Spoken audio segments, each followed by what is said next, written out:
ሊቃውንተ ቤተ ክርስቲያን ከአዋባል ወረዳ ከሩቅም ከቅርብም ይህንን ታሪካዊ ቦታ በዛሬው ዕለት ለማገልገል የመጣችሁና እንደ መላእክት መላእክቱን ቁማችሁ ስታገለግሉ ያደራችሁ የተወደዳችሁ ምእመናንና ምእመናት እንደዚሁም በዓሉን ለማክበር በዚህ አውደ ምሕረት የተሰበሰባችሁ የሰንበት ትምህርት ቤት ወጣቶች እንደዚሁም ደግሞ መንፈሳዊ ተማሪዎች የነገ የቤተ ክርስቲያኒቱ ተተኪዎች በእግዚአብሔር ስም እንደምን አደራችሁ? እንደምን አደራችሁ? እንደምን ቆያችሁ? አሜን። እግዚአብሔር አምላካችን ሁላችንንም ከያለንበት ቦታ አነሳስቶ ወደዚህ ታሪካዊ ቦታ እንድንመጣና ይህንን ስብሐተ መላእክት የመሰለ ቃል እግዚአብሔር እንድንሰማ የእግዚአብሔርን ቃል እንድናዳምጥ ለፈቀደልን ልዑለ ባሕርይ እግዚአብሔር አምላክ በድጋሚ ክብር ምስጋና ይግባው።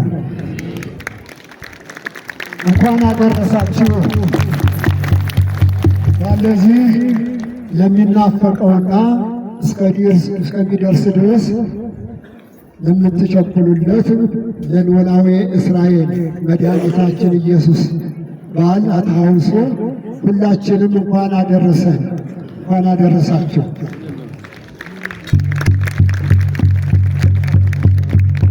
ይህን ታልኩ እንግዲህ አነ ውእቱ ኖላዊ ቸር ጠባቂ እኔ ነኝ። የትምህርታችን ርዕስ ይህ ይሆናል። ይህችን ቃል እስቲ ምእመናን ሁላችሁ ባሉልን ጊዜው ቆርቆኝ ሊቃውንትን ሳይሆን ወይም ወጣቱንና ምእመናን ላይ ነው የምናተኩረው። እንግዲህ ትምህርቱን ምንድን ያልኩት የትምህርቱ ርዕስ ቸር ጠባቂ ቸር ጠባቂ እኔ ነኝ። እስቲ በሁላችሁ ቸር ጠባቂ እኔ ነኝ። ቸር ጠባቂ እኔ ነኝ።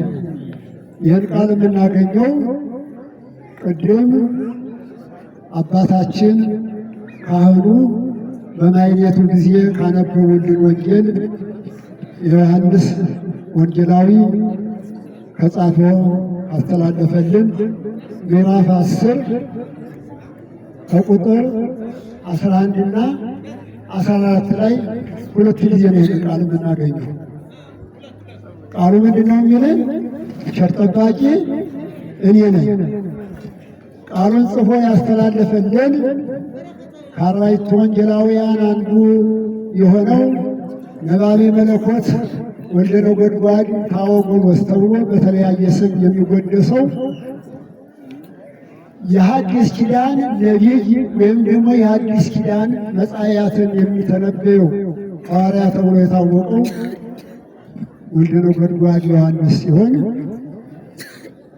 ቃሉን ደግሞ የተናገረው ማነው? የቃሉ ባለቤት አምላካችን መድኃኒታችን ኢየሱስ ክርስቶስ ነው። ቃሉን የተናገረበት ጊዜ በመዋዕለ ትምህርቱ ነው። የተናገረበት ምክንያትና ዓላማ ደግሞ አለው። ምክንያቱ ምንድነው? 3 ዓመት ከ3 ወር በኢየሩሳሌምና በአካባቢዋ እየተመላለሰ ወንጌልን በሚያስተምርበት ጊዜ እሱ ያስተማረውን ትምህርት ደግሞ ሌሎች እስራኤላውያን እንዳይቀበሉ ለማድረግ 8ቱ ቤተ አይሁድ የሚባሉ ለ8 የተከፈሉ እርስ በራሳቸው እንኳ የማይስማሙ አንድ አቋም የሌላቸው የወንጌል ትምህርት በሕዝቡ ጆሮ እንዳይገባ ለማድረግ ሌት ተቀን እየተከታተሉ የእሱን ትምህርት ሰማያውያን እንዳይቀበሉና እንዳይጠቀሙ ለማድረግ የሚሯሯጡ ነበሩ። እነዚህ እነማን ናቸው? ማኅበራን አይሁድ ኋላ ሰቅለው ተመቅኝተው ጠልጠው የገደሉት። የእነሱን በምሳሌ ነግሮ ለመመለስ ነበረ ዓላማው። ነገር ግን አልተመለሱ። ምክንያቱም የተነገረበት ለዚህ ነው። አነ ውእቱ ኖላዊ እንግዲህ ከእንትኑ ዘንዳ ስትፈልገው ቃሉን የተነገረ በምሳሌ ነው። ብዙውን ጊዜ ወንጌል የተጻፈልን የወንጌል ቃል ወደኛ የተላለፈልን በምሳሌ ነው የተነገረ። እንግዲህ የበጎች ነገርና ወይም ደግሞ የመንጋዎች ነገር አስጨንቆት አይደለም።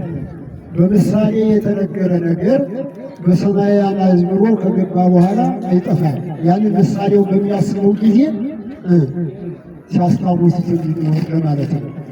እና በመጀመሪያው ደረጃ ምንድን ያለ አማን አማን እብለክሙ አነ ውእቱ አንቀጸ አባግዕ አነ ውእቱ አማን እምአምልክሙ ዘይቦ አንተ አንቀጽ ውስተ አጸደ አባግዕ ወአርድእተ ተካልበት ሰራቂ ወጉብልያ ወፈያት ውእቱ። በጎች ወዳሉበት ቦታ በበር ያልገባ አጠጥሶ ቅጥር አፍርሶ የመጣ ሌባ ወንበዴ ነው አለ። እንግዲህ በጎችን ለማን ናቸው? እረኛውስ ማን ነው? በጎችን ደግሞ የሚያስበረግግ ማን ነው? ኋላ እንግዲህ በእንትን ጊዜ እናየዋለን። እነዚህ ነው ናቸው። የበግ ጠባቂ አለ፣ የበጎች መጠበቂያ መሰማሪያ ቦታ አለ። እንደገና ደግሞ በጎችን ደግሞ የሚያስበረግጉ ተኩላዎች አሉ። የበጎች ነገር ደግሞ የሚያሳዝነው እንደፈለገው ቸር ጠባቂና ምንደኛ ጠባቂ ሁለት አይነት ጠባቂዎች ነው። የበጎች ሕይወት የሚያሳዝነው ቸር ጠባቂ ደግሞ ከበጎቹ አንዲቱ እንኳን እንዲጠፋ የማይፈልግ ሁሎችንም ጠብቆ ሰብስቦ ለባለቤቱ የሚያስረክብ ማለት ነው። ይህም እንግዲህ ምሳሌ ነው እና በጎች በር ያልገባ ሌባ ወንበዴ ነው። አጥርጥሶ በሩ እንዳለ በበሩ መግባት ሲችል አጥርጥሶ ቅጥር አፍርሶ በጎች ወዳሉበት ወገበያ ምንድነው ያለ? ሌባ ወንበዴ ነው አለ። በተቃራኒው ደግሞ ወዘሰንተ አንቀጽ ይበውር ወላዋጉት በበሩ የገባ ግን ምንድነው? ባለቤት ነው። የማን ባለቤት? የበጎች ባለቤት። ወሎትስ አጣዊኒ አለው። እርሱ ግን ምንድነው? ባለቤት መሆኑን ስላወቀው በረኛው ይከፍትለታል። ወአባግዕኒ ሰማሁ ቃሉ በጉም ደግሞ በጎችም ደግሞ ምንድን ይላሉ? ድምፁን ይሰሙታል። እሱ ደግሞ በጎችን ወይጸልዮን አባግዕቱ ወይጼዎን አባግዕሆን በአስማት ይሆን በጎችን ደግሞ እሱ በየስማቸው ይጠራቸዋል እያንዳንዳቸውን ነው። ከዚያ በኋላስ ደግሞ እንግዲህ የበግ ስም አለ አይደለ? ዳንግል ምን የምትሉት እንግዲህ ሶሪስ፣ ቆሪስ፣ ገዲት እያለ ይጠራቸዋል ነው ያስቀመጡት አባቶቻችን። እንደየ አካባቢው የተለያየ ስም የበጎቹ መለያ ስም አላቸው። ስማቸውን ልክ በእነሱ በሚገባቸው ቋንቋ ከእረኛቸው እየሰሙ ይከተሉታል። ከዚያ ወዲያ አውጥቶ ወደ በጎች መሰማሪያ ያሰማራቸዋል። ካሰማራቸው በኋላ ደግሞ ምንድን ነው የሚያደርግ? ተመልከቱት። እዚህ ላይ እንግዲህ ዋናው ትልቁ ምስጢሩ ምሳሌውን የምታዩት ወያወፅኦን ወያወፍሮን ወሰዋውፅኦን ወአልፈሮን ለኩሎን ያወር ቅድሜሆን። እንግዲህ ከሀገራችን ባህል የተለየ ነው። በጎችን ከዋጣቸው ካሰማራቸው በኋላ እረኛው በፊት ነው የሚሆን በኋላ መሆን ያለበት እንደ ሀገራችን ባህል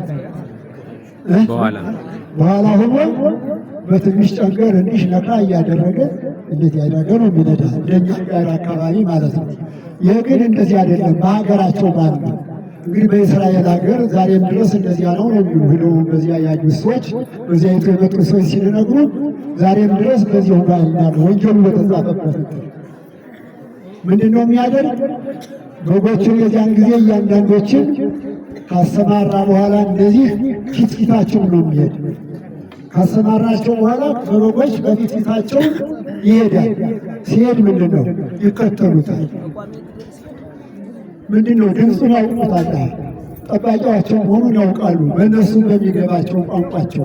የእንስሳትም ደግሞ የራሳቸው መግባቢያ ቋንቋ ስላላቸው ድምፁን ያውቁታልና ይሰሙታልና ነው። እንደገና ደግሞ በተቃራኒ ምንድነው ወለመርኪንሰይ ይተለዋሁ ሌላውን ግን ከዚያ ተጠባቂያቸው ሌላ የሆነው ይቀጠሉታል? አይከተሉትም። ለምን? አላ ይጎዬ ያምኔው ይሸሹታል እንጂ የእነሱ ጠባቂ ያልሆናቸውን ነገር እንግዲህ ምሳሌ ነው፣ ተመልከቱት። ኋላ ወደኛ ስንመጣ እንግዲህ ለእኛ ምሳሌ የተጻፈ ነው። ይሸሹታል፣ ይረግጡታል እንጂ አይከተሉትም። ምን ስለሆነ እስመ ኢያእመራ ቃሎ ድምፁን ወይም ቃሉን የበጉን አይሰሙትም ነበርና ነው። ይህን በምሳሌ ነገራቸው።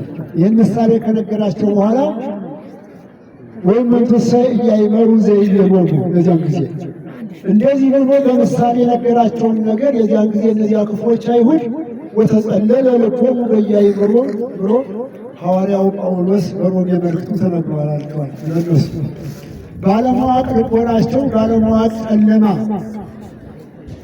በመጋረጃ የተሸፈነ ስለሆነ አይምሯቸው ይህ ምሳሌ ሊገባቸው አልቻለም። አሁን እናንተ እየገባችሁ ነው አይደለም? በግ የተባሉ እነማን ናቸው? ጠባቂውስ ማን ነው?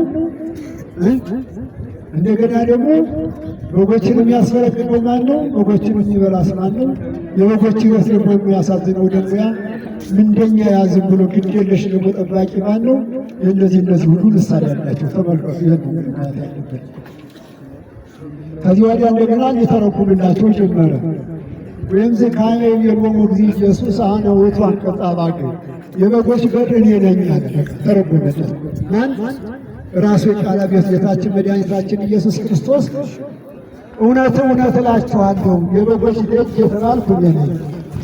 በእኔ በዚህ በደጁ የገባ ያ የበጎች ባለቤት ነው። ነገር ግን በሩ እያለ በበሩ ያልገባ አጠፍጥሶ አሁን ሌባ ጊዜ ሲሆን በበር ነው ይመጣል አይመጣም አይደለም? ምንድን ነው የሚያደርገው? አጠፍጥሶ ቅጥር አፍርሶ እንደገና ደግሞ ግንቡን ምሶ መሬት ምሶ ቆፍሮ አይደለም ቤት ቢዘርፍ ያለፋበት የሰውን ንብረት የሚያደርግ ያ ሌባ ወንበዴ ነው።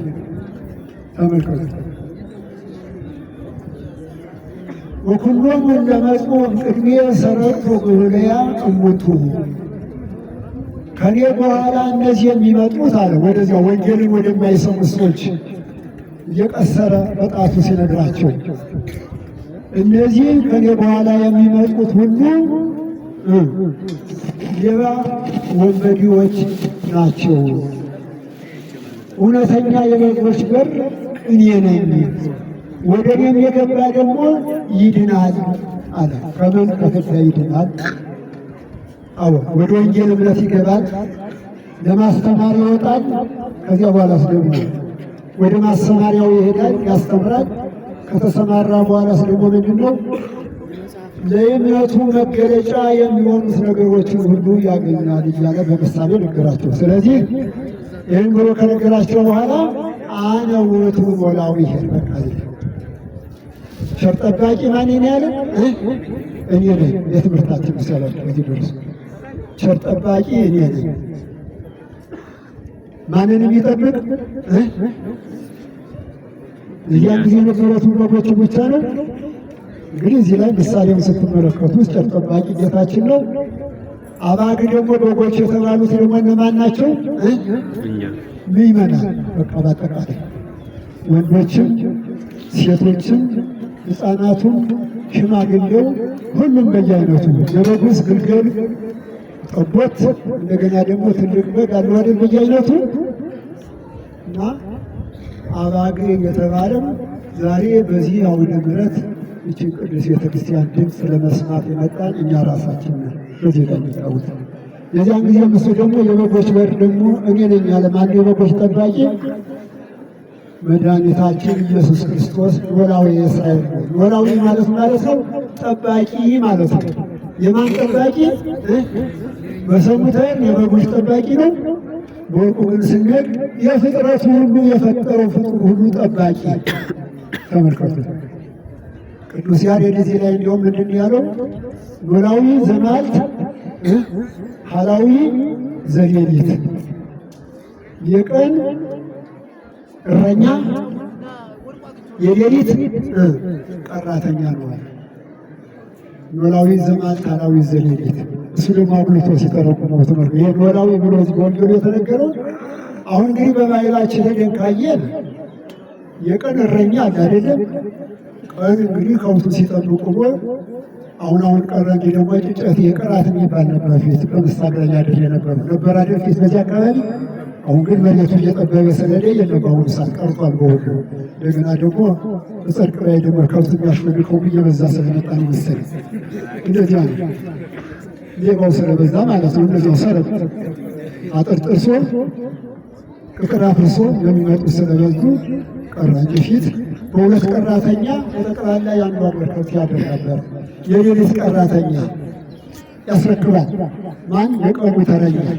ያ ደግሞ የሌሊቱን ደግሞ ጅብ መጥቶ እንዳይገትናቸው፣ አንበሳ መጥቶ እንዳይሰብራቸው፣ ሌባ መጥቶ እንዳይሰርቃቸው ዙሪያውን እየከበከበ እየተንከባከበ ከጨለማ ጋራ አይኑ ከጨለማ ጋራ እየተፋጠጠ አሳድሮ መልሶ ደግሞ ለቀን ሰራተኛው ይሰጣል። ይህ በሰው በመድኃኒታችን በኖላዊ እስራኤል በኢየሱስ ክርስቶስ ዘንድ አሳራፊ ወይም ደግሞ የቀን ሌላ ተረኛ አለው? የሌሊት ገጣ ጠባቂ አለው?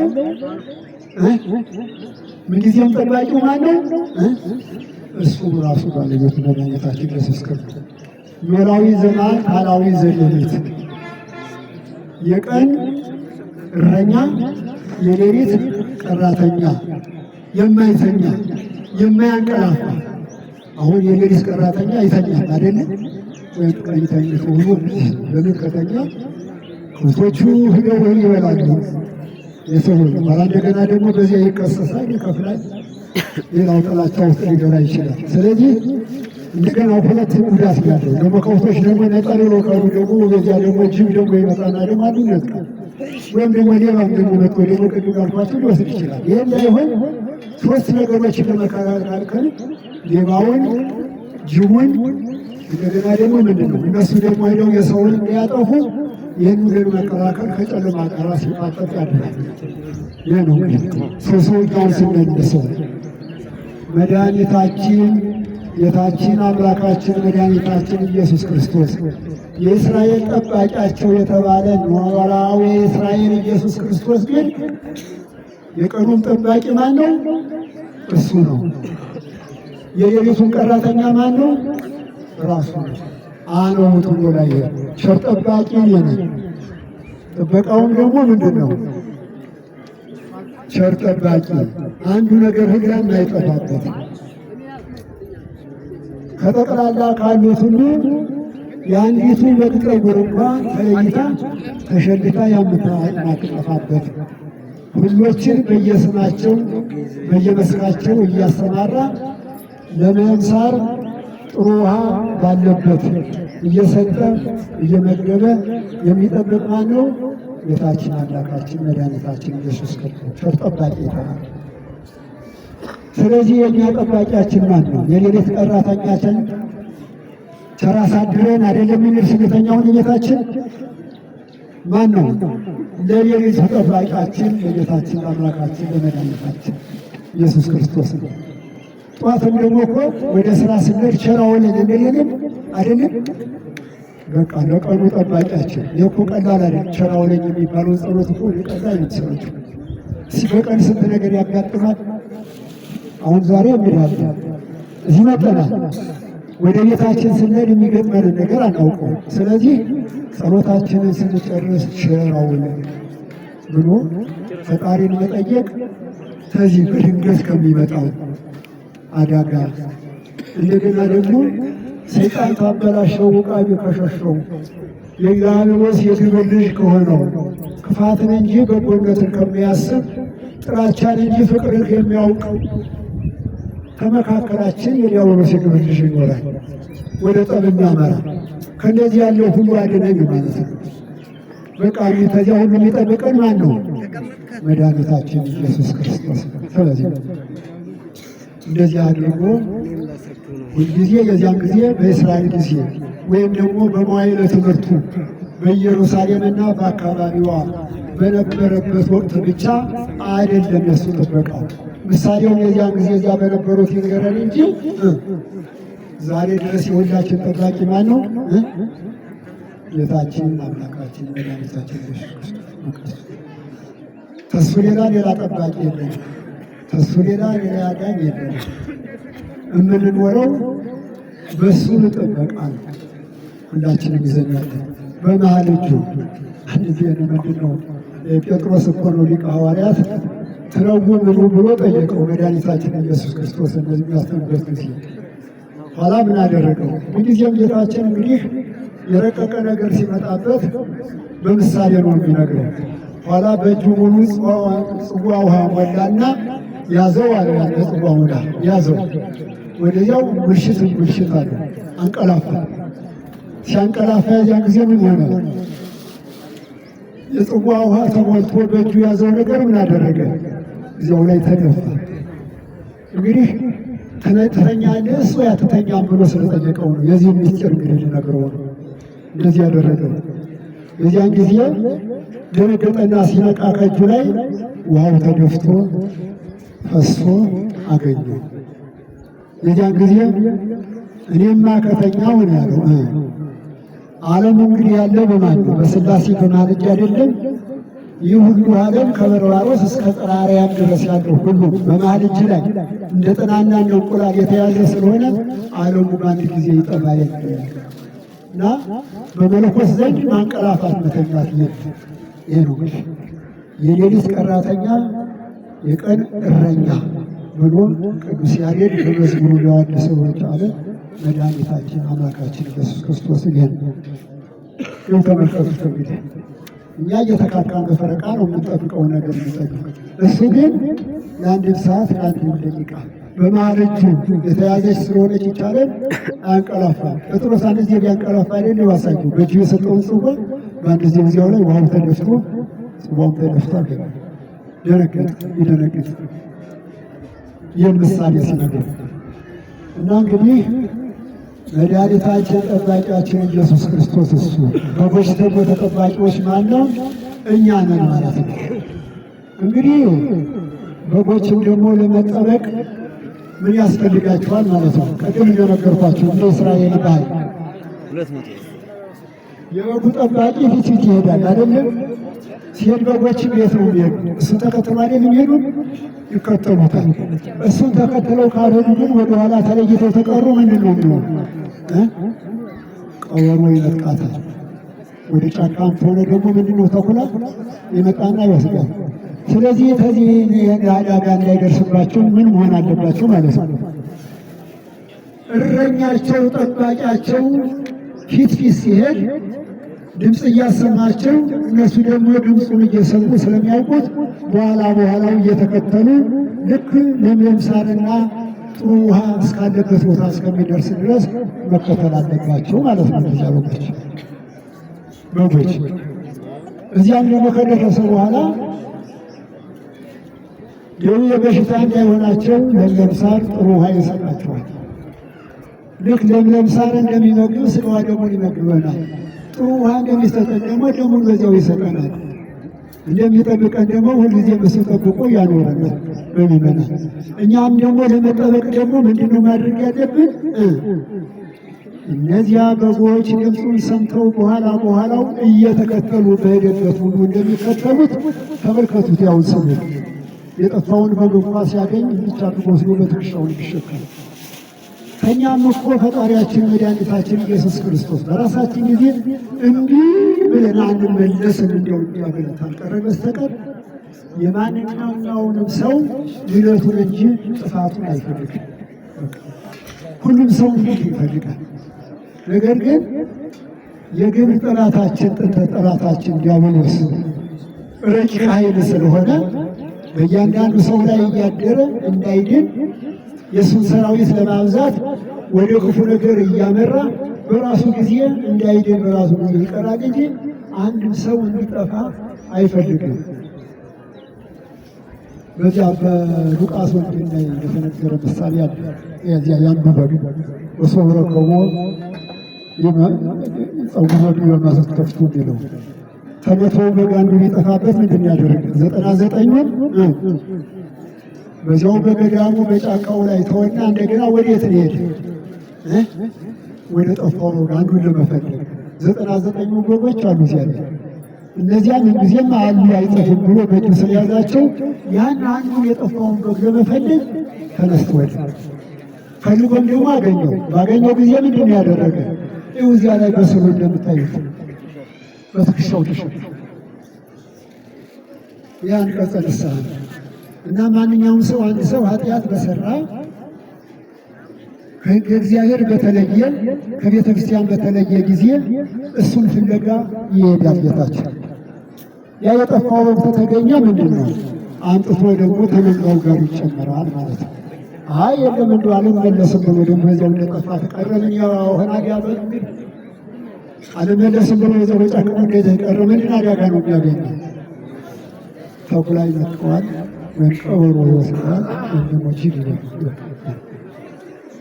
እኛም ደግሞ ሰው ሆኖ የማይበድል እንጨት ሆኖ የማይጤስ የለምና ኃጢአት በሰራን ጊዜ ምንድን ነው የንስሐ አባት መምህረ ንስሐ ቤተ ክርስቲያን ንስሐን ሰጥቶናል።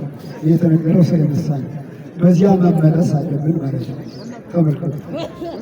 በዚህ የሰራነውን በደል አውቀንም ይሆን ሳናውቅ በስህተትም ሆነ በድፍረት የሰራውን ለንስሐ አባታችን ተናግረን ያንን የተሰጠንን ንስሐ አድርሰን ወደ ሥጋው ደግሞ ከነጣን በኋላ ከተቀበልን ምንድን ነው እንደዚያ እንደጠፋው የዚያን ጊዜ ምን ማለት ነው?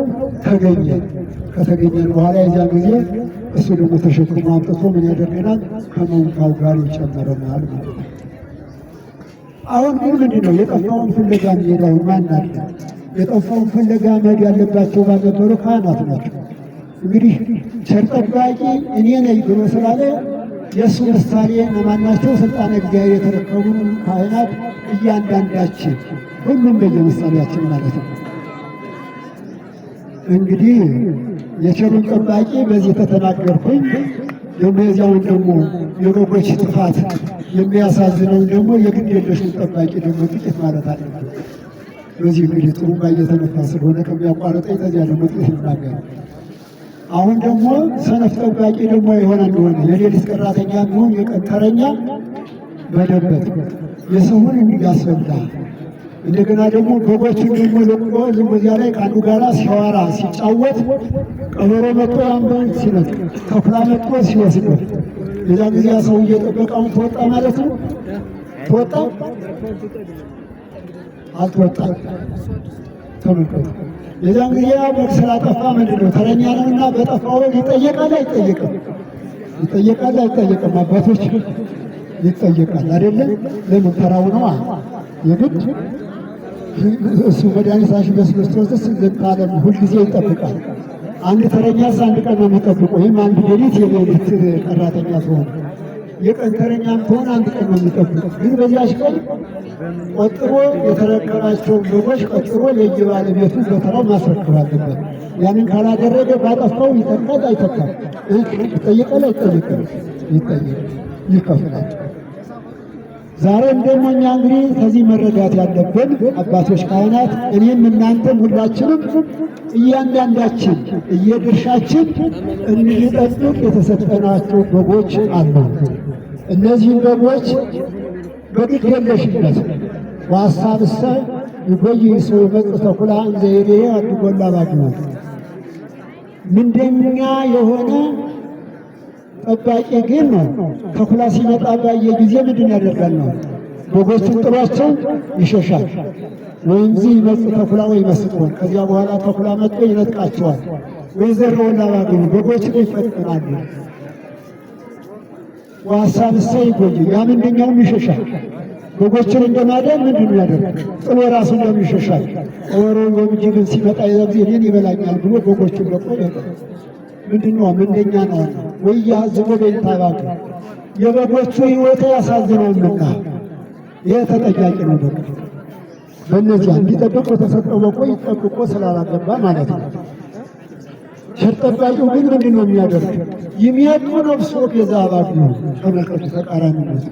ያ ቸሩ ጠባቂ ግን ጅብም መጣ፣ ተኩላም መጣ፣ ሌባም መጣ፣ በጎቹን የሚነጥቅ የሚያጡ ነፍሶ ቤዛ አባግ ማለት ስለ በጎቹ ሕይወት ቤዛ የራሱን ነፍስ አሳልፎ ይሰጣል። እና እንግዲህ አሁን እኛ ስንጠብቅ ልጆቻችንን የንስሐ ልጆቻችን ስንታችን ነን? አሁን ከነሱ የእኛን ሕይወት እናስቀድማለን እንጂ እንደገና የእኛ ሕይወት ጠፍቶ እነሱን ማዳን አለብኝ ብሎ ቆርጦ የሚነሳ ሐዋርያ አለን። ይህን እንግዲህ ለሁላችን በዚህ ዙሪያ ተመልከቱ። ቸር ጠባቂ ሆነ በዚህ ነው። ከዚያ ካለፍን ደግሞ ምንድነው ምንደኛ የሚመናን ሕይወት የሚያስፈልገው ተብሎ በክርስቶስ ዘንድ የሚቆምስበት ይሆናል ማለት ነው እና ይሄ የተሰጠ የቸር ጠባቂ ኢየሱስ ክርስቶስ ቢሆንም በእሱ ምሳሌ የእሱን ስልጣን የተቀበሉ እያንዳንዱ ካህናት፣ ቆሞሳት፣ ኤጲስቆጶሳት፣ ጳጳሳት በየደረጃው ሁሉም የእያንዳንዱ ድርሻው ምንድን ነው? በየደረጃው የበጎች ጠባቂ ነው። ሁሉም በየደረጃው ተጠያቂነት አለበት። ስለዚህ ነው እንግዲያውን በማቴዎስ ወንጌል ያንቀጽ አባግ ለምሳሌ የአንድ ደብር አለቃ ሲሾም፣ አንድ ሊቀ ጳጳስ ሲሾሙ ወይም ደግሞ አንድ ኤጲስቆጶስ በሚሰየሙበት ጊዜ ምንድን ነው የሚያደርጉ? አንቀጽ አባግ ነው አንበው የሚሾሙ ራሳቸው አንበው ይህን ቅድም የተነበበውን ወንጌል ማለት ነው። ምን ሲባል ይህ ስራ የኔ ነው፣ ይህንን እሰራለሁ ዛሬ በሰጠኝ ሹመት፣ ይህንን ካልሰራው ግን ተጠያቂነት አለብኝ ብለን አምኑ እና እንግዲህ ደግሞ ለመጠበቅም ደግሞ ምእመናን ለካህናት ብቻ አይደለም። ምእመናን ደግሞ እኛ ራሳችን እንድንጠበቅ ምንድን ነው የእረኛውን ድምፅ መስማት አለብን። በአሁኑ ሰዓት ደግሞ እስቲ ቆይ የእረኛውን ድምፅ የሚሰማ አለ አለ? እንዲሁም አንዳንዶች ስናስተምር የሚሏሉ የሚገርማቸው እንዲሁ ካየን በዚህ በከተማ አካባቢ በዚያ ካየን የእነሱ ይቺ የዘመናዊ ትምህርትን መጎንጸላቸውን ያችን ተስፋ አድርገው ካህናቱን ማለት ነው ፈጣሪ እግዚአብሔር ያዙትን እንደገና በዚያ ዶሚኔት ለማድረግና እንዲሁም እኛ እንምራቸው። አሁን በዚህ በሰበካ ጉባኤ ውስጥ ካያቸው በከተማ ዙሪያ ላይ ሰበካ ጉባኤ የተመረጡት የሚመናን አባላት እንደገና የደብሩን አለቃና ካህናቱን እኛ ባልናችሁ ሁሉ እኛ እንምራቸው ያደርጋሉ። ይህ ምንድን ነው? የእኛ ድክመታችን ነው። መጀመሪያ በአግባቡ ስላልጠበቅናቸው እና እዚህ ላይ ምእመናንን እንድንገነዘብ የምንችለው ካህኑ የክርስቶስ የኖላዊ እስራኤል እንደራሴ ስለሆነ ድምፁን መስማት አለብን። በቃ በምክረ ካህን በፈቃደ ካህን መሄድ አለብን። ቄሱ ይህን ተናግረዋል። በቤተ ክርስቲያን ትናንትና እንዲህ ያለ ትምህርት ተሰጥቷል። ይሄ ነገር ያስቸግራል፣ ይሄ ጥሩ አይደለም ብለን እያወቅነው ልጆቻችንንም ቤተሰቦቻችንን ወይም ደግሞ መጥፎ ጓደኛም ደግሞ ታለ ወደ ክፉ መንገድ እንደዚያ እንደጠፋው በግል ጠፋ ያማረው ካለም ደግሞ እንዳይጠፋ ሁላችንም መምከርና መመለስ አለብን ማለት ነው። ይህ ነው እንግዲህ እና እንግዲህ ምን ዋላ ግን ይሰማሁ ቃሉ በጎቹም ድምፁን ይሰሙታል እና ሁላችን ዛሬ አሁን የካህን ድምፅ እንሰማለን። ይህን ግን ራሳችን ፈትሹ። የቤተ ክርስቲያኒቱን ድምፅ እንሰማለን ወይ?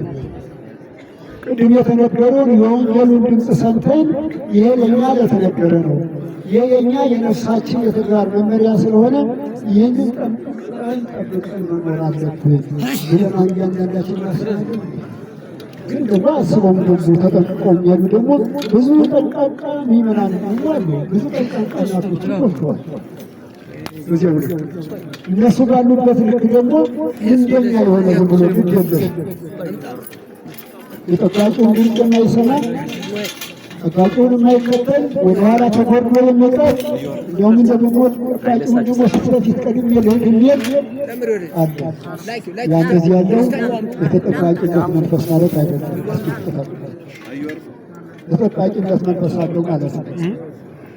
ወይ ተለዋሁ አባግ ይሆናል በጎች ይከተሉታል ተብሎ ሲባል ልክ ካህኑ የኖላዊ እስራኤል ምሳሌ ስለሆነ ካህኑ የሚያስተምረው ወንጌልና በቤተ ክርስቲያን የተናገረውን ነገር ጠብቀን ልንከተል ይገባል ማለት ነው። ያን ካልተከተልን እረኛውን ያልተከተለ በግ ተጎድቶ ቀርቶ ቀበሮን የሚገጥመው ሁሉ የቤተ ክርስቲያን እነሱ ያዙና ይዘን ኧረ ይዛሉ ከብርሃን ጨለማ ከክርስቶስ ስልጣን ከወንጌል ኦሪት ይሻለኛል ብሎ በራሱ ወስኖ ይህን ጋይት ወንዶ እንግዲህ አስተምር ቤተክርስቲያን።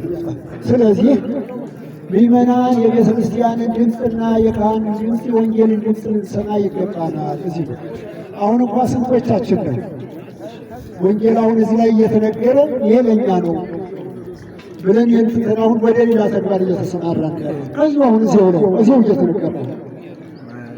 ተመልከቱ። ስለዚህ እንግዲህ እየተከተልን ነው ማለት ነው። እዚያው ላይ እየተናገርን ማዛችን እያለ አሁን የመክፈልት ውስጥ ጊዜ አሁን ቀዳለ አሁን የወንጌል ጊዜ ነው ብለናል እና እያወቅን ልክ ጊዜው ላይ እየሰማን እንዳልሰማን በመስማት እኮ በመናገር አይደለም። አንድ ሰው ዘወ እዝነ ሰሚዐ ለይስማ ሲል ጌታችን ጆሮ ያለው ይስማ አለ። ጆሮ ያለው ሰው የተፈጠራል። ሰው ሁሉ ተፈጥሮ መቼም ጆሮ በዚህ ላይ ያልተጠቀመበት የለም። ነገር ግን ውሳጣዊ እዝነ አእምሮ ያለው ነው። ውሳጣዊ እዝነ አእምሮ ያለው ደግሞ ብሎ ማለት ምንድን ነው? የሰማውን በተግባር የሚያውል ማለት ነው። አሁን የሰማነውን በተግባር እያዋል ነው ወይ? አሁን እዚህቱ ላይ እንኳ በዚህቱ መድረክ ይኸው አሁን ወደ ሰገባ ገበያ ነው እየተሯሯጥን ያለ። አዎ እንግዲህ ስለዚህ በዚህ አትቀየሙ። ወንጌል ላይ መቼም ይሉንታ የለም። ማስተማር እስከሆነ ድረስ ስህተትን ማሳየት እስከሆነ ድረስ ለሚሰማም ይነገራል፣ ለማይሰማም አይሰማም።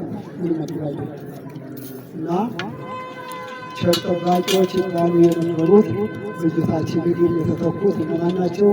12 ሐዋርያት፣ 72 አርድእት፣ ከዚያም ደግሞ አባቶች ሊቃውንት 318፣ ከዚያም ደግሞ ሲያዝ እስካሁን እስካሉ አባቶች ሊቃነ ጳጳሳት፣ ዛሬም ካሉት እያንዳንዶቹ ካህናት ተግባሩንም የተወጣውን ያልተወጣውን ሁሉም ምንድን ነው የክርስቶስ እንደራሴ እና ይህንን አይተን በጎችን ሊከተሉን እኛ ደግሞ በጎችን ማሰማራትና እንዳለበት ያስናል። እዚህ ላይ በምሳሌ የምንነገር ቅድመ ልደተ ክርስቶስ እንኳ ስለ በጎች ሕይወት ራሳቸውን አሳልፈው ወለላዊ ሳይሄድ መጡ ነፍሶ ቤዛ ባገኝ ዋደድ ያለን ቸር ጠባቂ እኮ ስለ በጎቹ ሕይወት የራሱን ነፍስ አስቀድሞ ይሰጣል ብሎ የተናገረ የሰጡት። ለምሳሌ ሙሴ ተወሪት እንዲወስደው ለምሳሌ አድርገን እንወስደው እንችል እንጥስዮም ለይሉ ጠሴን ልጆም ምዕራፍ ዘቃቀኝ እነዚህን አላዋቂ እስራኤልን ከምታጠፋ ለምን በእነሱ ላይ ምራ ስራ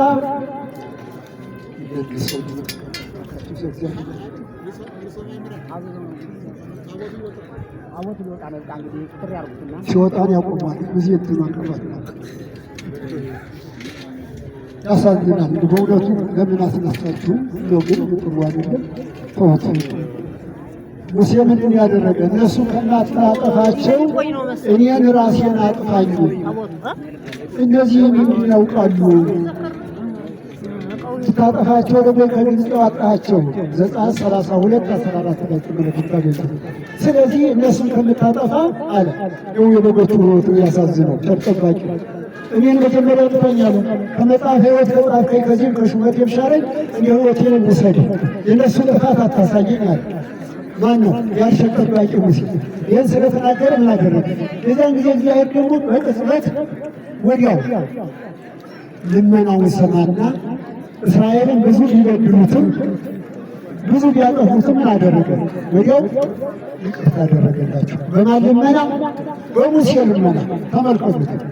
አሁን የዘመኑ ትውልድ ያለ አንዳንድ ክርስቲያንን ለሚሉ ገስ ቅዱሳን ያማልጉን ጊዮርጊስም እንደኛ ሰው ነው፣ እመቤታችን እንደኛ ሰው ናት።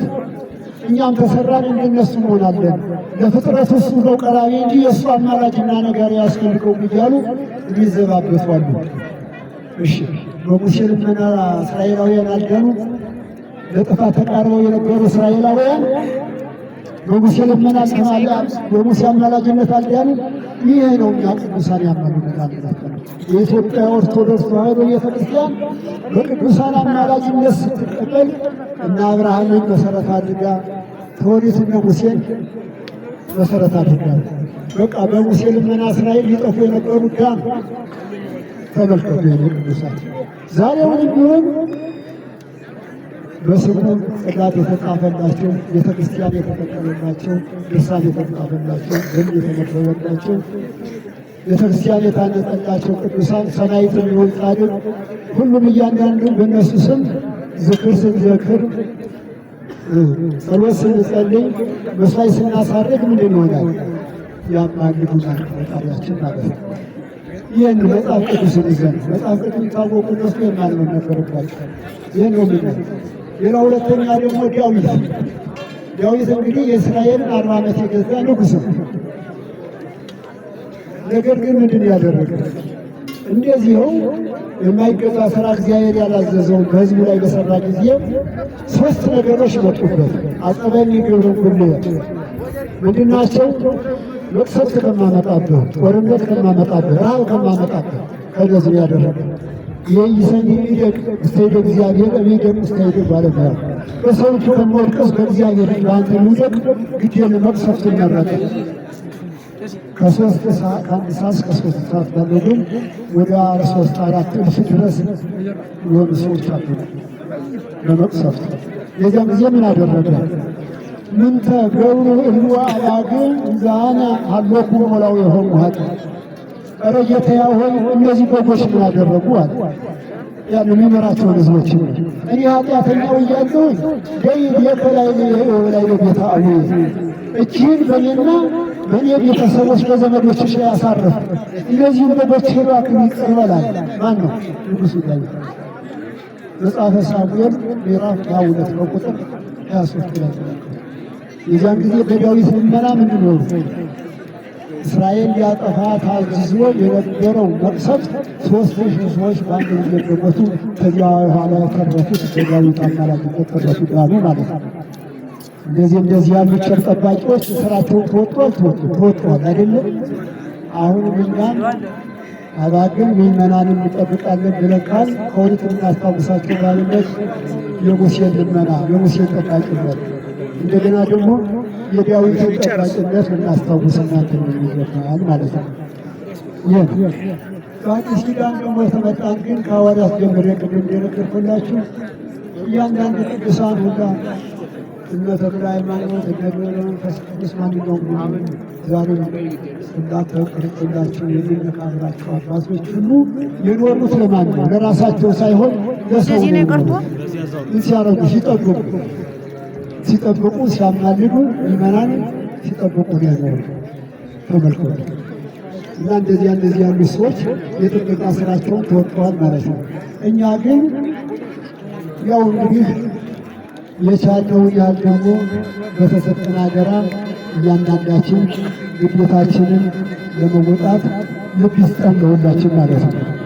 ምዕመናንን ደግሞ እንግዲህ ለመጠበቅና በቤተ ክርስቲያኒቱ መሰማሪያ ተሰማርታችሁ በካህኑ ጠባቂነት ተጠብቃችሁ ወደ ዋናዋ ጎረጎረ መንግሥተ ሰማያት ያለምንም ጥፋት ለመግባት ከፈለጋችሁ የቤተ ክርስቲያንን ድምፅ፣ የካህኑን ድምፅና የወንጌልን ድምፅ መስማት አለባችሁ። ድምፁን እሰማለሁ አይደል የተባለ? የዚህን ድምፅ ተሰማችሁ ሰምታችሁ ከተከተላችሁ ምንድን ነው? በቃ የሸት ጠባቂው በጎች ናቸው ማለት ነው። በጎች ምሳሌ ይሆን ማለት ነው። ከዚያ ከወጣን ግን ምን ሆነ? ሊጠበቀ ነው። ከዚያ ከወጣን ግን ምንድን ሆን ማለት ነው? ያው ሊጠብቀን ተኩላው፣ ቀበሮ፣ ጅቡ። የተኩላው የቀበሮ ጅቡ ምሳሌ ማን ነው? ዲያብሎስና የእሱ የግብር መሰሉ አጋንንቶች ናቸው። አሁን በዚህ ቦታ ላይ ምን የተፈታተነ ያለው ማለት ነው። ምን ለማድረግ ነው? እሱ በረቂቅ ኃይል ስለሆነ የእሱን ሰራዊት ሊያበዛ ነው የሚፈልግ። ቸሩ ጠባቂ ደግሞ ኢየሱስ ክርስቶስ ደግሞ ሁሉ እንዲድንለትና ሁሉ ወደ መንግሥተ ሰማያት እንዲገባ ነው። እነዚህ ሁለት ተቃራኒ ነገሮች አሉ። እነዚህ ግን ጠብቆ ለመዳንና ወደተዳረበት ቦታ ለመሄድ ከምዕመናን ድምፅ መስማት ያስፈልጋል። ከእረኛው ደግሞ ቸር ጠባቂ መሆን ያስፈልጋል ማለት ነው። ስለዚህ አነ ውእቱ ኖላዊ ቸር ጠባቂ እኔ ነኝ ብሎ ቸሩ ጠባቂያችን መድኃኒታችን ኢየሱስ ክርስቶስ ስላስተማረን ከእያንዳንዱ ካህን ሁሉም ቸር ጠባቂ የቸሩ ጠባቂ ምሳሌ ስለሆነ ስህተት እንኳ ብንሰራ የሰራነውን ስህተት ተናግረን ለንስሐ ተናዘን ለሥጋዋ ደሙ በልቀተን ከተኩላው ከዝንጀሮው ከጅቡ አምልጠን ወደ ዋናዋ ጎረቤታችን ወደ መንግሥተ ሰማያት ለመግባት የእያንዳንዳችንን እንዲያበቃን አጥብቀን ልንሰራና ልንጸልይ ይገባል ማለት ነው። ይህ ነው እና እንግዲህ ይህንን ካደረግን እንግዲህ ቤተ ክርስቲያን ስንመጣ ዋናው ነገር መደረግ ያለበት ሥጋዋ ደሙን ለመቀበል ወንጌልን ለመስማት ቃለ እግዚአብሔርን ለማገልገልና ሲገለገል ደግሞ የእግዚአብሔርን ቃል ለመስማት መንፈሳዊ ነው። ሰው ደግሞ ተገባነቱ ወደዚህ ማንኛውን ሕሊናችንን ማሳሰብ ያለ የመዘዙን ሳይሆን የመንፈሳዊ ነገር ነው። ወቅድመ ህሱ መንግሥቱ ወጽድቆ ለክርስቶስ ነው። አስቀድማችሁ ጽድቁንና መንግሥቱን ፈልጉ ያለ ሌላው ነገር ግን ያተራ ነገር ነው። ስለ መንግሥቱና ስለ ጽድቁ ብቻ ታስብ ግን ያ ሌላው ተራ ነገር በዚህ ይቀጥላል ማለት ነው እና ወደዚህ ቤተክርስቲያን በመጣንበት ጊዜ በጎ ነገር አሳስቦ ጽድቁንና መንግሥቱን ሰምተን የቤተክርስቲያንን ጽንሰን እንድንድን ይህንን እግዚአብሔር ፈቃዱ ይሁን ልቡና ይስጠን። በስብሐት ለእግዚአብሔር። አነሳስቶን አስጀመረን አስጀምሮ ያስረክናል። የሆነ እግዚአብሔር ክርስቲያና የዛሬ ዓመት ደግሞ ከምንፈራው ነገር ሁሉ ሰውሮ በሸራ ደርሶ በዚህ ቦታ ላይ ተገናኝተን ቃሉን እንድንሰማ የዛሬ መስጊድ እስከ ዛሬ ዓመት እንግዲህ የዛሬ አንዷን ቀን የዕለቷን ብቻ ለማለት ነው የምንገናኝበት እንጂ ቤተክርስቲያን በየቀኑ በየሰዓቱ በየዕለቱ ጊዜ ቢሆን ድምጿን ታሰማለች። ድምፁ የሰማን ደግሞ 36 ዓመቱ አፍርሶ ፍሬ ያፈራል። ያልሰማን ደግሞ ሊሆን ይችላል። ስለዚህ የእመቤታችን አማላጅነት የጌታችን የመድኃኒታችን የኢየሱስ ክርስቶስ ረድኤት በረከት ከሁላችን